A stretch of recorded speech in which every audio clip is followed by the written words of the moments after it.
Dejamos los lugares geográficos y o turísticos y el significado depende de la región de cada una de las palabras que usamos los argentinos. Es así. Vamos a, ¿se le puede decir filosofar, Álvaro? Pero por supuesto. ¿Al bloque tuyo? Por supuesto que sí. La filosofía es lo más simple del mundo, ¿no? ¿Y por qué la complican tanto? El preguntarte por qué. Es que la respuesta es la que uno se complica. Uno ya lo decían los grandes filósofos que la... Si yo quisiera arrancar en filosofía hoy ya, salgo de acá, me sobra la guita del desayuno de esta mañana porque no desayuné y me voy al Ateneo.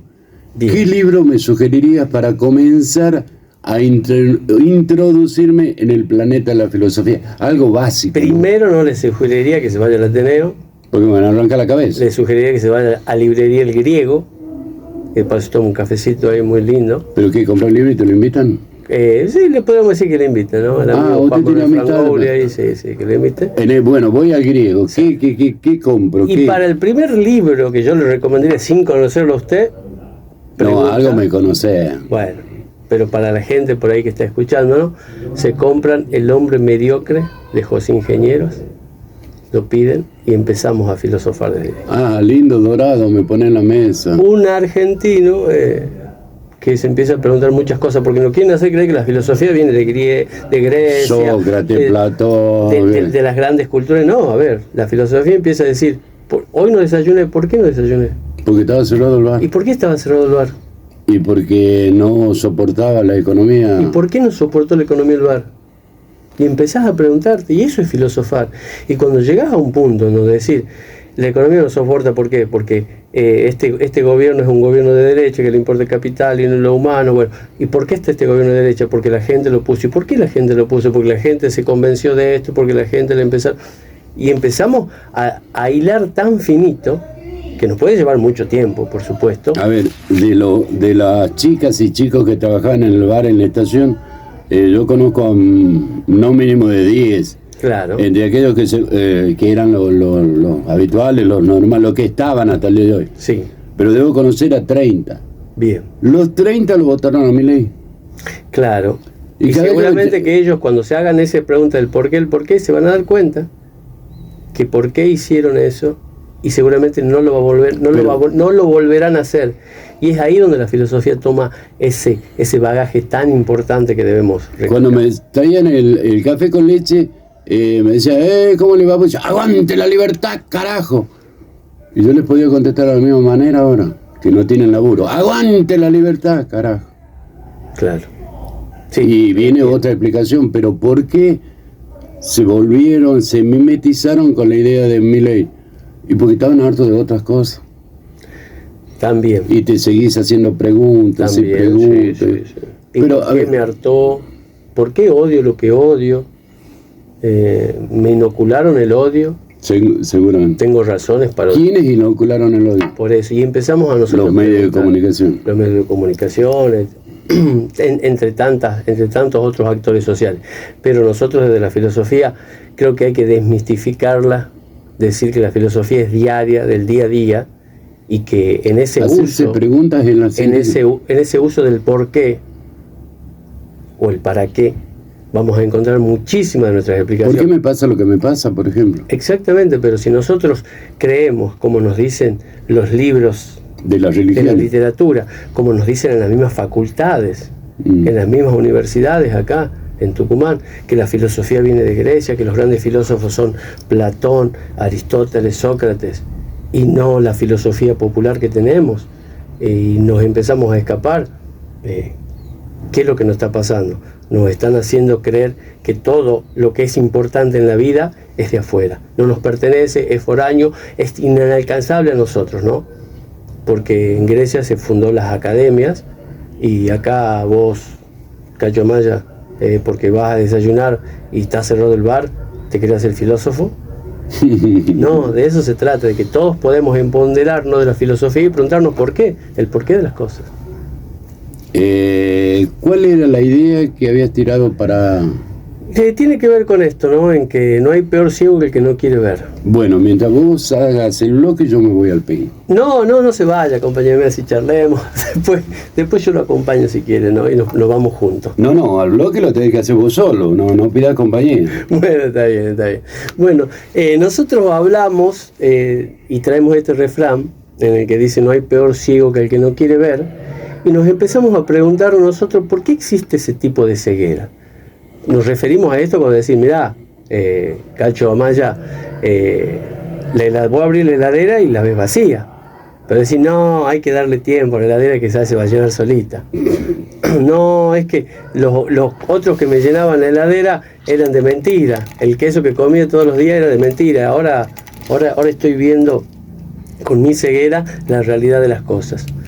Y esto responde a varios mecanismos psicológicos que tiene el ser humano.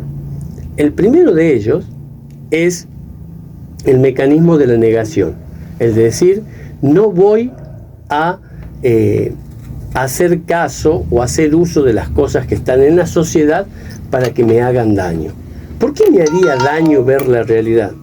Porque en algún momento yo puse mi inteligencia, puse mi razonamiento en apoyar a alguien que me decía que esto era lo mejor para mí, que los demás eran malos y que yo era el bueno. Entonces yo fui y aposté a esa persona. Si usted te hace una pequeña relación, capaz que sepa de qué estoy hablando, ¿no?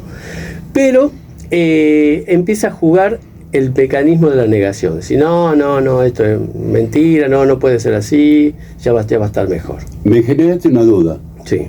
¿El escapismo o la negación es lo mismo que escapismo? Sí, lo podemos decir que sí, porque se escapan de la realidad para poder vivir en un mundo irreal, donde en vez de 4 perros hay 5, y salir a decir que todavía hay que sufrir para estar bien, como lo dijimos en columnas anteriores. O decirle, no, sí tienes razón, porque los perros son 5. Claro, caer en esa. Otro gran mecanismo que usa inconscientemente el ser humano es el no darse el brazo a torcer a sí mismo. Porque si yo puse mi inteligencia en decir, este es el mejor candidato, este es el mejor presidente que nos va a sacar, si le creíste, si le creí, ahora asumir ante vos, ante el espejo, y sobre todo ante los demás que te están mirando y te están juzgando de alguna otra manera, decir, me equivoqué. El estar equivocado en una sociedad occidental es un error. No es un aprendizaje como en otras sociedades. Porque si yo en otras sociedades, en los grandes países de Asia, si yo me equivoco, se lo toma como un aprendizaje y no como un error. En cambio, acá en Occidente, si nosotros nos equivocamos, lo tomamos como un error. Y por eso nosotros no queremos errar y decir, no, hay que darle tiempo, ustedes no están viendo las cosas, ustedes porque no querés aceptar que te equivocaste. Exactamente. Pues sí, a ver. Y ahí sobre esa no aceptación empieza a jugar otro factor psicológico, que es el sesgo de confirmación. A ver, yo voy a buscar para informarme los canales donde digan lo que yo quiero escuchar. No, pará. Buscar los canales de televisión donde te digan objetivamente la verdad. No. Yo voy a optar por escucharlo a La Nata, verlo a Majul, escucharlo a Novarecio, que sé que ellos me van a decir que este gobierno es bueno y el que gobiernos que estaban eran malos. Y ahí va a reafirmar mi negación a que la heladera está vacía. Porque Novarecio... Y que tiene un culpable que no es él, claro, sino es otro. Porque Novarecio te va a decir, mirá, nosotros no vamos a mantener más planeros, vamos a quitar todos los planes, cosa que no sucedió, pero ¿para qué? Para que vos que sos de clase media te sientas mejor porque le quitamos los planes todos. Pero el de clase media dice, pero no me alcanza para pagar la cuota del colegio privado, ¿cómo hago?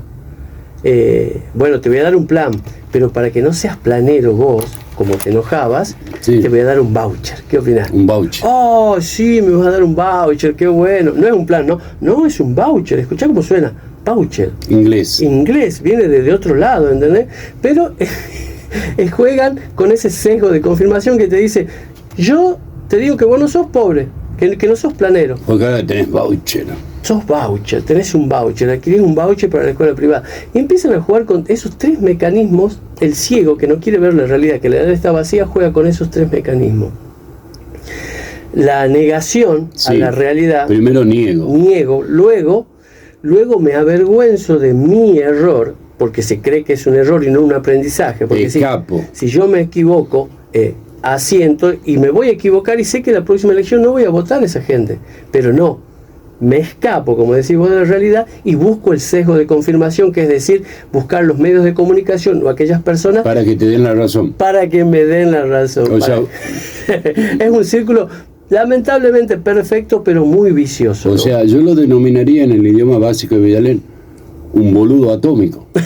Bueno, en Villalén no conozco esta zona de Villalén, conozco de Yerbabuena para allá nada más. Ah, de Yerbabuena. Claro, sí. ¿Y cómo le dicen al voucher en Yerbabuena? Está bien. Porque ahí en Villalén, Buenos Aires y Plata dicen boludo. Claro. En Yerbabuena, ¿cómo dicen? Boludé. Por eso es que nosotros nos seguimos sorprendiendo que existan personas que todavía no puedan ver la realidad, no admitir la realidad y no romper con esa barrera de desinformación que tienen algunos medios de comunicación. Negación por parte del protagonista principal. Claro. Porque en los sesgos de confirmación te vienen a decir, en la marcha multitudinaria que hubo el martes pasado, la quisieron negar. Había actores. Trajeron actores. Ah, sí, ¿de dónde? De Sudáfrica. Eso me leí a decir que había actores. Luego salió a decir... Sí, es cierto, había actores. Sí, había actores. Pero eran 8, 10, 20. Había actores, había obreros, había de todo. Había enfermera, había bombero, había policía. Pero aquel que usa el sesgo de justificación, agarra y dice... Cuando están discutiendo cómo enumerar, no, pero estaba lleno de actores, todos pagados para que salgan en los medios. Y voy a decir, pero la universidad no tiene fondo. No, pero la auditoría de la universidad se hace todos los años. O sea que es una cuestión de repetir lo que te dicen los medios de comunicación, algunos medios de comunicación, sobre el sesgo de confirmación, porque tenés miedo a caer en tu aprendizaje que es tomado como error. Tenés miedo a negar o a darte cuenta de la realidad que estás negando, porque dejás de ser vos. Condenado como un error. Claro. Por el resto. Yo siempre le digo a mi hijo, cuando ve que me caigo, que me derrotan, que por los problemas naturales y habituales de la vida que tengo yo, y me dice, pero papá, estás triste, algo te pasó. Y le digo, volví a ganar, pero no podés estar triste. Volví a ganar, le digo, porque yo cuando pierdo, yo nunca perdí, porque cuando pierdo gano en experiencia. Claro. Me pongo filósofo así, cuando le contesto de esa manera. Pero por supuesto, y es lo que debemos hacer, Vuelvo a reiterar esta noción tan simple y tan básica. Si yo asumo que cometí una equivocación, que cometiste un error y perdiste. Cometí una equivocación. ¿Por qué? Porque fui víctima de algún tipo de manipulación o de mi propia decisión. Y de decisión decidí apoyar a un gobierno. Y este gobierno me está haciendo daño a mí, le está haciendo daño a mis hijos, le está haciendo daño a mis viejos, a mi futuro. Pero como desde chiquitos nos enseñaron que tomar una mala decisión es un error y el error se castiga, y no en el caso que decís vos, cada vez que yo me equivoco aprendo, tendríamos seguramente una democracia mucho más rica al decir, no, me equivoqué, ¿sabes? No lo voy a votar más a porque quiero que mi país sea diferente. Pero como uso la negación, la imposibilidad de darme cuenta que cometí un error y necesito aprender, y encima están los periodistas que hacen del sesgo de confirmación, que te pican los sesos, que dándome la razón o la inrazón, me quedo en el mismo lugar y no avanzo y no evoluciono.